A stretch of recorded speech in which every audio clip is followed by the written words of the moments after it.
함께 우리 신앙을 고백하시겠습니다. 나는 전능하신 아버지 하나님 천지의 창조주를 믿습니다. 나는 그의 유일하신 아들 우리 주 예수 그리스도를 믿습니다. 그는 성령으로 잉태되어 동정녀 마리아에게서 나시고 본디오 빌라도에게 고난을 받아 십자가에 못 박혀 죽으시고 장사된 지 사흘 만에 죽은 자 가운데서 다시 살아나셨으며 하늘에 오르시어 전능하신 아버지 하나님 우편에 앉아 계시다가 거기로부터 살아있는 자와 죽은 자를 심판하러 오십니다. 나는 성령을 믿으며 거룩한 공교회와 성도의 교제와 죄를 용서받는 것과 몸의 부활과 영생을 믿습니다. 아멘. 찬송가 446장을 찬양하시겠습니다. 446장입니다.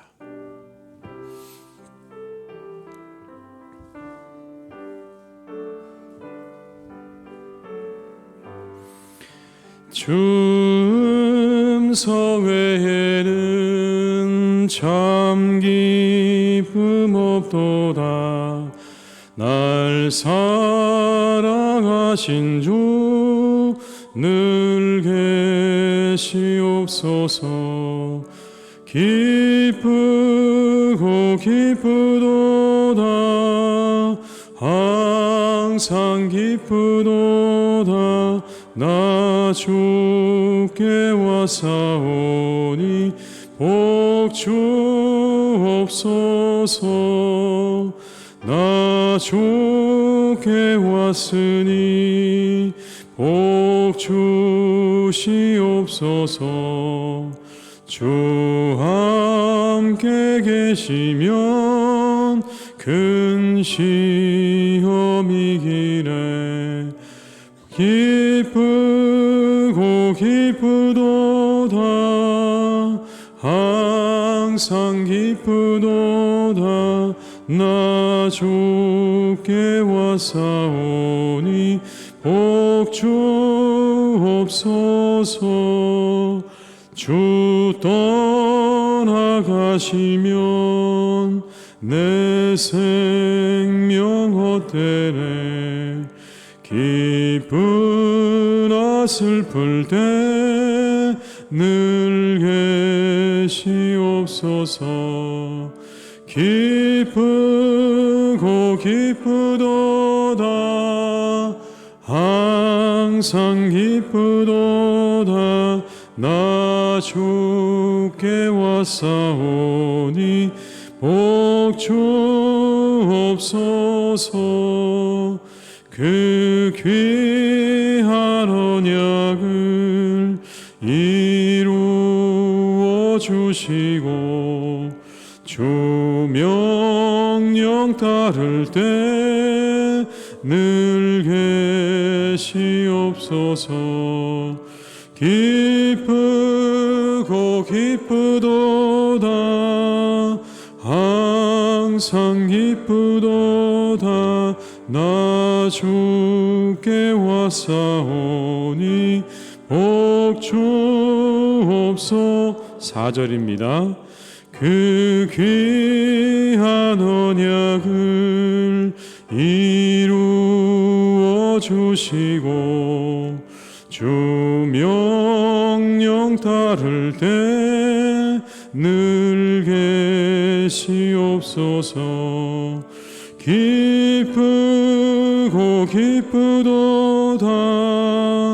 항상 기쁘도다. 나 주께 왔사오니 복 주옵소서.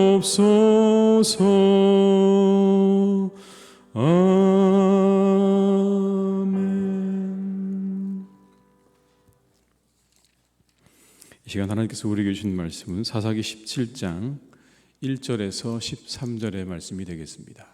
사사기 17장 1절에서 13절의 말씀이 되겠습니다.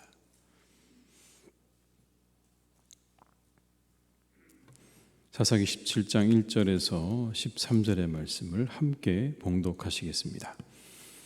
에브라임 산지에 미가라 이름하는 사람이 있더니 그의 어머니에게 이르되 어머니께서 은 1,100을 잃어버리셨으므로 저주하시고 내 귀에도 말씀하셨더니 보소서 그 은이 내게 있나이다. 내가 그것을 가졌나이다 하니 그의 어머니가 이르되 내 아들이 여호와께 복받기를 원하노라 하니라. 미가가 은 1,100을 그의 어머니에게 도로 주매 그의 어머니가 이르되 내가 내 아들을 위하여 한 신상을 새기며 한 신상을 부어 만들기 위해 내 손에서 이 은을 여호와께 거룩히 드리노라. 그러므로 내가 이제 이 은을 내게 도로 주리라.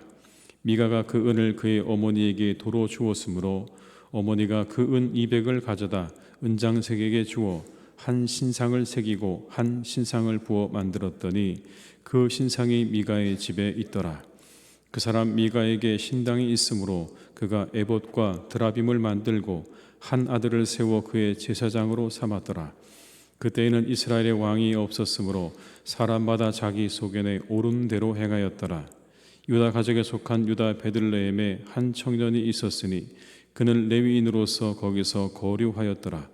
그 사람이 거주할 곳을 찾고자 하여 그 성읍 유다 베들레헴을 떠나가다가 에브라임 산지로 가서 미가의 집에 이르매 미가가 그에게 묻되 너는 어디서부터 오르냐 하니 그가 이르되 나는 유다 베들레헴의 레위인으로서 거류할 곳을 찾으러 가노라 하는지라. 미가가 그에게 이르되 내가 나와 함께 거주하며 나를 위하여 아버지와 제사장이 되라. 내가 해마다 은열과 의복 한 벌과 먹을 것을 주리라 하므로 그 레위인이 들어갔더라. 그 레위인이 그 사람과 함께 거주하기를 만족하게 생각했으니 이는 그 청년이 미가의 아들 중 하나같이 됨이라. 미가가 그 레위인을 거룩하게 구별하매 그 청년이 미가의 제사장이 되어 그 집에 있었더라. 이에 미가가 이르되 레위인이 내 제사장이 되었으니 이제 여호와께서 내게 복 주실 줄을 아노라 하니라. 아멘. 오늘 17장에는 미가라고 하는 사람이 나옵니다. 이 미가는 사사는 아니었죠. 이 17장 전체를 통해서 우리에게 주시는 말씀이 있습니다. 당시의 상황이 어떠했는가, 당시 이스라엘 상황이 어떠했는가를 우리에게 아주 적나라하게 보여주는 그러한 이야기라고 보여집니다. 그에게는 어머니가 있었는데 그 어머니가 은 1,100을 잃어버렸습니다. 그리고 난 다음에 그것을 가져간 사람을 저주했죠. 어떤 녀석이 가져갔는지 그 녀석에게 벌이 있을 것이다 라고는 저주를 퍼붓던 겁니다. 그런데 그 말을 듣던 아들 미가가 어머니에게 말합니다. 그 돈을 제가 가져갔습니다 라고 말을 하고 도로 돌려준 것입니다. 여러분 2절의 말씀을 같이 읽어보겠습니다. 그의 어머니에게 이르되 어머니께서 은 1,100을 잃어버리셨으므로 저주하시고 내 귀에도 말씀하셨더니 보소서 그 은이 내게 있나이다. 내가 그것을 가졌나이다 하니 그의 어머니가 이르되 내 아들이 여호와께 복받기를 원하노라 하니라. 표준 세번역으로 읽어드리면 이렇습니다. 여러분, 그가 어머니에게 말하였다. 누군가가 은돈 1,100냥을 훔쳐갔을 때에 어머니는 그 훔친 사람을 저주하셨습니다. 나도 이 귀로 직접 들었습니다. 보십시오. 그 은돈이 여기 있습니다. 바로 내가 그것을 가져갔습니다. 그러자 그의 어머니는 도리어 이렇게 말하였다. 얘야, 주께서 너에게 복 주시기를 바란다. 여러분, 이 장면은 심각한 문제가 있습니다. 어떤 문제가 있냐면 죄가 가볍게 여겨지는 상황이었다는 것입니다. 그것이 어머니의 것이 되었든 누구의 것이 되었든 훔쳐간 일은 굉장히 중대한 잘못입니다. 그런데 그 죄를 너무 가볍게 여기고 있다는 것이 이 본문이 우리에게 주시는 교훈입니다. 어머니의 용서가 너무 빨랐습니다. 잘못에 대한 적절한 대가와 시간은 반드시 필요한 것입니다. 그런데 오늘 이 어머니의 용서는 너무나 신속하게 이루어졌죠. 오히려 그 아들에게 복을 빌어주고 있습니다. 하나님께서 너에게 복 주실 것이다 라고 그렇게 말하고 있는 겁니다. 진정한 용서는 과정이 필요합니다. 과정이 없는 용서가 되기보다는 적절한 과정과 시간이 뒤따르는 용서가 그것이 더 맞습니다. 과정 없는 용서가 상대를 망칠 수 있기 때문에 그렇습니다. 자신의 죄를 너무 가볍게 여기게 되기 때문에 우리가 무언가 용서를 할 때도 거기에는 반드시 과정과 시간이 필요하다는 것을 우리는 기억해야 합니다. 이 미가의 어머니는 당시에 이스라엘의 영적 상태를 잘 보여주죠. 죄가 가볍게 여겨지고 있는 그러한 상황. 그뿐만 아니라 여러분, 이 어머니의 모습을 보게 되면 하나님에 대한 순종이라는 부분에서도 문제가 심각해 보입니다. 그의 어머니가 적절하게 자신의 아들이 가져간 그 돈의 전부를 하나님께 드리기로 약속을 했다가 그 약속을 번복하는 장면을 우리가 금방 찾아볼 수가 있습니다. 3절과 4절의 말씀을 함께 읽습니다. 미가가 은 1,100을 그의 어머니에게 도로 주매 그의 어머니가 이르되 내가 내 아들을 위하여 한 신상을 새기며 한 신상을 부어 만들기 위해 내 손에서 이 은을 여호와께 거룩히 드리노라. 그러므로 내가 이제 이 은을 내게 도로 주리라. 미가가 그 은을 그의 어머니에게 도로 주었으므로 어머니가 그 은 200을 가져다 은장색에게 주어 한 신상을 새기고 한 신상을 부어 만들었더니 그 신상이 미가의 집에 있더라.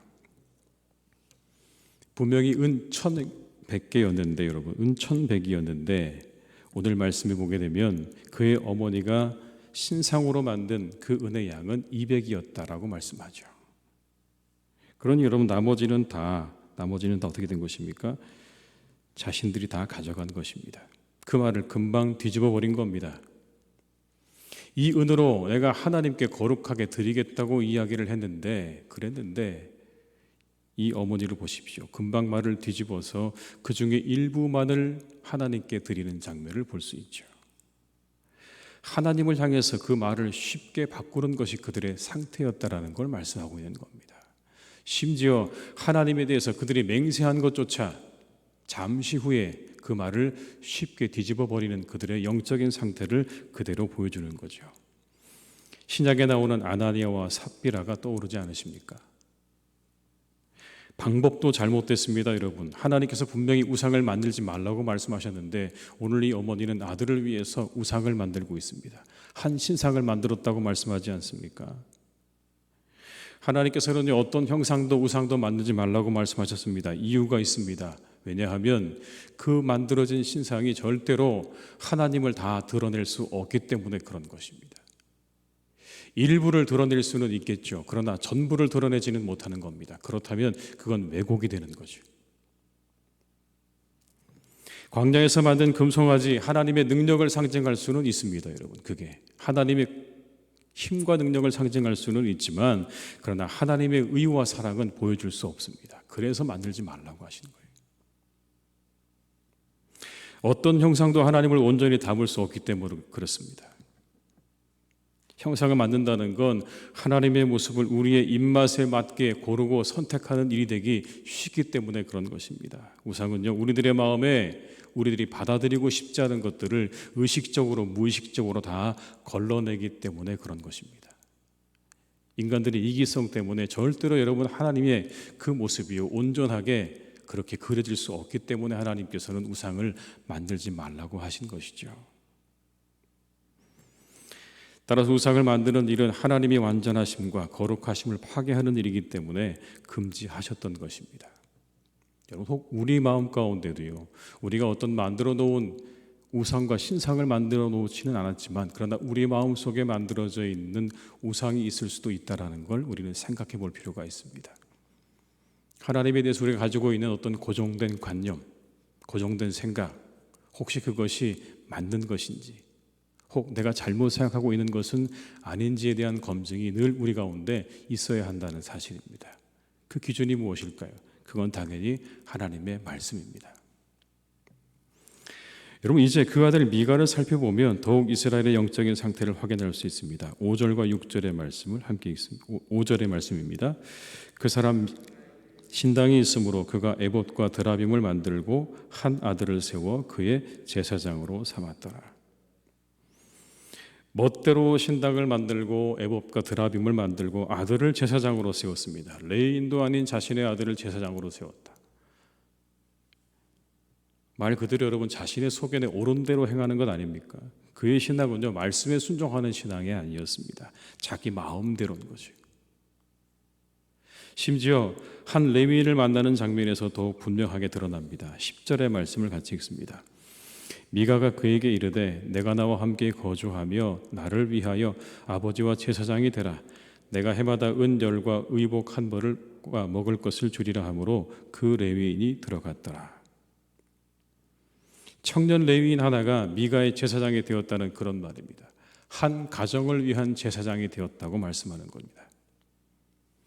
여러분, 누구를 위한 제사장인 것입니까? 무엇을 위한 제사장인 것입니까? 그런데 오늘 이 청년 제사장도 자신의 본분을 망각한 것이죠. 한 가정의 제사장으로서 그가 그렇게 일할 사람은 아니었는데 한 가정의 제사장으로서 들어가서 그곳에서 거주하면서 편한 삶을 누렸다는 걸 성경이 우리에게 말씀하지 않습니까? 미가 역시 제사장을 자신의 가정을 위한 제사장으로 삼았다라고 말씀합니다. 이유가 나옵니다, 여러분. 12절과 13절의 말씀을 함께 읽습니다. 미가가 그 레위인을 거룩하게 구별하며 그 청년이 미가의 제사장이 되어 그 집에 있었더라. 이에 미가가 이르되 레위인이 내 제사장이 되었으니 이제 여호와께서 내게 복 주실 줄을 아노라 하니라. 제사장을 왜 세웠다고요, 여러분? 이제 하나님께서 내게 뭘 주신다고요? 복 주실 줄 알았다라고 말씀하지 않습니까? 미가의 신앙의 목적이 드러납니다. 그가 원하는 것을 하나님께서 해 주시면 되는 겁니다. 여러분, 이게 미가가 가지고 있었던 신앙입니다. 하나님은 내가 원하는 것을 이루어 주시면 되는 분인 겁니다. 하나님께서 원하시는 신앙이 여러분 그런 걸까요? 내가 원하는 것을 이루어 주시는 하나님으로 여러분 그렇게 하나님께서 믿어지고 섬겨지기를 바라시는 걸까요? 하나님께서 원하시는 신앙 이런 거 아닐까요? 하나님께서 원하시는 일을 내가 해야 하는 것 아니겠습니까? 여러분, 우리가 하나님을 섬겨야 되는 것이죠. 뒤바뀌었습니다. 신앙의 목적이 뒤바뀌었죠. 어떻게 여러분 하나님이 나를 섬기기를 원합니까? 내가 하나님을 섬기는 게 맞는 거죠, 여러분. 미가의 가장 큰 실수는 여기는 겁니다. 그의 신앙의 목적이 잘못되었습니다. 하나님을 자신의 도구로 그리고 자신을 섬기기 위한 수단으로 그쯤으로 여기고 있는 겁니다. 진정한 신앙의 목적은 우리가 하나님을 섬기는 데 있는 것입니다. 하나님을 이용하는 신앙이 아니라 하나님을 섬기는 신앙이 되어야 할 줄로 믿습니다. 여러분의 신앙을 잘 점검하셔서 하나님을 잘 섬기고 예배하는 분들이 되시기를 주님의 이름으로 축원합니다. 이스라엘의 신앙은요, 나의 신앙, 나의 취향을 따르는 신앙이었습니다. 심지어 하나님을 통제하고 길들이려고 하고 있는 것입니다. 그리고 하나님을 자신들에게 유리한 형상으로 만들었습니다. 하나님께서 그들에게 가르쳐주신 방식대로 섬기는 게 아니라 자신들이 소견에 오른 대로 하나님도 그렇게 섬기고 그렇게 예배했다라고 말씀하는 거죠. 기독교는 계시의 종교입니다, 여러분.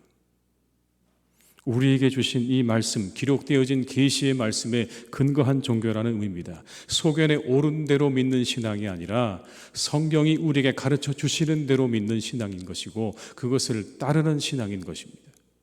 성경은 어디에도 하나님께서 우리를 사랑하신다고 말씀은 하셨지만 그 하나님을 우리가 이용하라고 말씀하지는 않으셨습니다. 우리가 착각해서는 안 되죠. 하나님이 우리를 사랑하시긴 하지만 우리가 절대로 하나님을 이용하는 그러한 신앙이 되어서는 안 된다라는 것입니다. 여러분 6절의 말씀을 같이 읽어보겠습니다. 그때에는 이스라엘의 왕이 없었으므로 사람마다 자기 소견에 옳은 대로 행하였더라. 우리의 신앙이 자기의 소견에 옳은 대로 믿는 신앙이 되지 않기를 주님의 이름으로 축복합니다. 말씀에 합당한 신앙을 가지시길 바랍니다. 하나님을 예배하고 섬기는 신앙을 가지시길 바랍니다. 하나님께서 우리를 위해 존재하시는 것이 아님을 우리는 잘 알아야 합니다. 우리가 하나님을 위해서 존재하는 것이죠. 하나님이 우리를 위해 존재하는 분은 아니라는 것을 기억하시면서 오늘도 바르게 하나님을 예배하고 경외하는 사람들로 살아가시기를 주님의 이름으로 축원합니다. 기도하시겠습니다. 아버지 하나님, 오늘 이 미가의 가정은 우리에게 이스라엘의 모습을 보여줍니다. 죄가 가볍게 여겨지고 하나님께 드렸던 그 모든 맹세와 언약이 쉽게 바뀌어지고 제사장마저 자신들의 축복을 위한 수단으로 여겨지는 그러한 모습이었습니다. 하나님이 아니시라 단순히 그들의 필요와 그들의 모든 것을 채우는 수단과 도구에 지나지 않는 그러한 믿음을 보여주고 있습니다. 하나님은 우리의 유일한 경배와 예배의 대상이라는 것을 잊어버리고 그 하나님이 마치 나를 위해 존재하는 것처럼, 나를 섬겨야 하는 것처럼 그렇게 생각하는 이 미가의 모습이 하나님 우리를 다시 한번 돌아보게 합니다. 혹시 하나님 우리도 이와 같은 믿음은 아닙니까? 그 하나님이 내 모든 것을 반드시 채워줘야 하는 그러한 하나님으로 내 성공과 내 만족을 위해서 그렇게 이 세상에 존재하시는 분은 아닌지 돌아보게 하시옵소서. 우리가 하나님께 마땅히 돌려드려야 하는 것은 하나님을 향한 경배와 경애와 예배입니다. 이것이 우선입니다. 하나님, 이것이 사람된 본분인 것이고 성도의 본분임을 잊지 않게 하여 주시옵소서. 하나님의 사랑을 착각하지 않기를 간절히 원합니다. 우리를 사랑하시기에 우리의 모든 것을 들어주셔야 하는 그러한 하나님이 아니라 오직 우리를 사랑하시는 하나님께 우리는 마땅히 경배와 찬양을 돌려드려야 한다는 것을 잊지 않게 하시고 우리의 신앙의 중심이 어디 있는지를 항상 잘 살필 수 있는 그러한 성도들이 되게 하여 주시옵소서. 아버지 하나님, 이 시간 간절히 기도합니다. 이 땅의 청년들을 위해서 기도합니다. 하나님, 참으로 피어나는 꽃 같은 이 땅의 청년들이 그 꽃을 피워보지 못하고 이 땅에서 사라져갑니다. 너무나 안타까운 일입니다. 하나님, 무엇이 그들로 하여금 그렇게 힘들고 어렵게 만들었는지 수많은 청년들이 하나님 지금 이 순간에도 스스로 자신의 목숨을 끊어가는 이러한 시대 속에 우리 사랑하는 청년들을 하나님께서 지켜주시고 돌보아 주시기를 간절히 기도합니다. 그들을 지켜주시옵소서. 그들의 영혼을 지켜주시옵소서. 힘들고 어려운 시대 속에 하나님 그렇게 살아가고 있지만 꿈과 희망을 잃지 않도록 그들을 붙잡아 주옵시고 그들의 연약한 심령을 하나님께서 견고하게 붙잡아 주셔서 이 어려운 시간들을 잘 이겨내고 견뎌낼 수 있도록 이 땅의 모든 청년들을 하나님께서 지켜 보호하여 주시옵소서. 그들과 함께하여 주시옵소서. 그들이 하나님 스스로 자신의 목숨을 끊는 일이 없도록 주님께서 함께 하시고 이 나라, 사랑하는 우리나라가 그들에게 정말 살기 좋은 나라로 하루하루 바뀌어갈 수 있도록 주님 역사해 주시기를 간절히 원하오니 이 땅의 청년들을 위로하시고 그들에게 새 힘과 소망을 허락하여 주시옵소서. 하나님, 이 땅의 많은 교회들을 위해서 기도합니다. 이 코로나가 길어지는 가운데 많은 교회들이 하나님 영적으로 경제적으로 힘들어지고 있습니다. 주님, 수많은 교회들이 하나님 참으로 위기 앞에 놓여져 있는 것을 보게 됩니다. 하나님, 그 교회들을 주님께서 지켜주시기를 간절히 원합니다. 아버지 하나님, 그들과 함께 하셔서 그들에게 필요한 모든 것을 채우시는 하나님, 그들에게 필요를 채우시고 도와셔서 그 교회가 잘 유지될 수 있도록 인도하여 주옵시고 그 교회들을 통해서 이 땅의 작은 교회들을 통해서 수많은 사람들이 하나님의 은혜 가운데 말씀 가운데 기쁨과 은혜를 맛보는 귀한 일이 일어나게 될 줄로 믿사오니 그 교회들을 주님께서 축복하시고 지켜 보호하여 주시옵소서. 하나님, 그렇게 작은 교회를 맡아 수고하시는 많은 목사님들을, 교육자들을 하나님께서 지켜주시고 그분들의 수고와 그분들의 헌신을 하나님께서 기억하셔서 그 위에 아름다운 열매들이 맺힐 수 있도록 인도하여 주옵시고 이 어려운 시간 간절한 마음으로 기도할 때에 하나님의 도움으로 잘 이 시간들을 이겨나갈 수 있도록 역사해 주시기를 원하오니 하나님, 그렇게 수고하시는 이 땅의 많은 목사님들을 하나님께서 기억하시고 축복해 주시옵소서. 온 세상의 아버지 하나님, 나가 계신 우리 선교사님들도 주님께서 지켜주시기를 원합니다. 이때 더욱더 하나님 견고하게 그들을 지켜주시고 그들의 필요를 채우시고 영적으로 무장되게 하시고 하시는 모든 사역을 통해서 더욱 많은 사람들이 하나님께로 돌아오는 귀한 은혜가 모든 사역지마다 있게 하여 주옵시고 그 가정과 가족들을 하나님께서 눈동자같이 지켜주셔서 잘되고 번성하는 은혜가 그들의 가정 가운데 있도록 인도해 주시옵소서. 사랑하는 우리 교회 위에 기도합니다. 하나님께서 이곳에 하나님의 교회를 세우셨습니다. 주님의 귀한 교회입니다. 우리 교회를 통하여서 이 지역사의 수많은 사람들에게 복음이 증거되어지는 복된 교회가 되게 하여 주시옵소서. 하나님, 우리는 기도합니다. 우리 교회 통해서 믿지 않는 사람들이 믿음을 가지게 되는 역사가 일어나게 하여 주시옵소서. 수많은 생명이 구원을 얻게 하여 주시옵소서. 우리 교회가 이 복음 전파의 사명을 감당하는 복된 교회가 될 수 있기를 간절히 원합니다. 주님, 함께 하여 주시옵소서. 이곳에서 하나님, 온전히 하나님께 예배하고 경배하고 그 말씀에 순종하는 일들이 날마다 이루어지기를 간절히 원합니다. 이곳이 아버지 하나님, 우리의 욕심을 채우고 우리의 만족을 채우는 그런 자리가 되지 않도록 인도하여 주옵시고 오직 하나님께 기쁨이 되어지기를 간절히 원하는 심령이 되어서 그렇게 헌신하고 복음을 전하는 교회로 그런 우리 성도님들로 세워져 갈 수 있도록 역사해 주시기를 원하오니 오늘도 함께 하시고 인도해 주시옵소서. 먼저 그의 나라와 의를 구하는 교회가 되게 하여 주옵시고 아버지 하나님의 뜻이 이루어지는 것을 보면서 기뻐하고 감사하는 복된 교회와 성도들이 되게 하여 주시옵소서. 하나님, 우리 성도님들의 가정과 일터를 주님께서 축복해 주시기를 원합니다. 오늘도 축복해 주시옵소서. 잘 되게 하시옵소서. 형통하게 하시옵소서. 건강하게 하시옵소서. 그것을 통해 하나님께 영광 올려드리게 하여 주옵시고 이 하루의 끝에 하나님, 오늘도 주님의 은혜 가운데 잘 살았습니다라고 고백할 수 있는 믿음의 사람들이 다 되기를 간절히 원하오니 우리 성도님들의 가정과 일터 가운데 주님께서 한없는 은혜와 축복으로 함께 하시는 복된 날이 되게 하여 주옵시고 세상의 많은 사건과 사고 가운데 우리 성도님들을 지켜 인도해 주시는 복된 날이 되게 하여 주시옵소서.